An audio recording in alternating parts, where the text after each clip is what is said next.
അമ്മാവൻ വടികൊണ്ട് കാലുതല്ലിയൊടിച്ചെങ്കിലും സമയം കുറവായതിനാൽ വേദന സഹിച്ചും ആ പയ്യന് കളിക്കേണ്ടി വന്നു. സഹതാരങ്ങൾക്ക് പരിക്കേറ്റതോടെ അവൻ തന്റെ 4 ഗുരുക്കന്മാരെ കളിക്കളത്തിലേക്ക് വിളിച്ചു. കളി തുടങ്ങിയതും പെൺഗുരു സൂചിയെറിഞ്ഞ് എതിരാളിയെ വീഴ്ത്തി.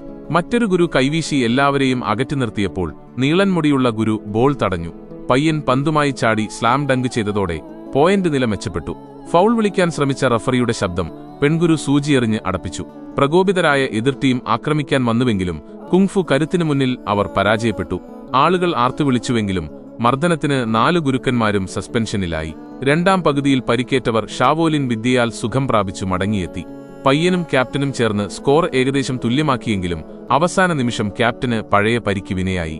ഈ സമയം കൈക്കൂലി വാങ്ങിയ അമ്മാവൻ പയ്യന്റെ കാൽ വീണ്ടും തല്ലിയൊടിച്ചു. കളിയവസാനിക്കാൻ നിമിഷങ്ങൾ ബാക്കി നിൽക്കെ ക്യാപ്റ്റൻ നൽകിയ പന്ത് പയ്യൻ ബാസ്ക്കറ്റിലേക്ക് എറിഞ്ഞുവെങ്കിലും കൈക്കൂലി വാങ്ങിയ റഫറി അത് തട്ടിമാറ്റി. എതിർ ടീം വിജയം ആഘോഷിച്ചപ്പോൾ പയ്യന്റെ ടീം നിശബ്ദരായി. എന്നാൽ പിന്മാറാൻ തയ്യാറാവാത്ത അവൻ വർഷങ്ങൾക്ക് മുൻപ് പഠിച്ച സമയത്തെ പിന്നോട്ടാക്കുന്ന വിദ്യ പ്രയോഗിച്ചു. സമയം പിന്നിലേക്ക് സഞ്ചരിച്ച് കളി അവസാന നിമിഷത്തിലെത്തി. ഇത്തവണ പയ്യൻ നേരിട്ട് ഷൂട്ട് ചെയ്യാതെ പന്ത് ക്യാപ്റ്റന് നൽകി. ക്യാപ്റ്റൻ അത് ശക്തമായി ബാസ്ക്കറ്റിലിട്ടു. ചതികളില്ലാത്ത ആ പോരാട്ടത്തിനൊടുവിൽ വലിയ ആരവങ്ങൾക്കിടയിൽ പയ്യൻ തന്റെ ആദ്യ വിജയം രുചിച്ചു.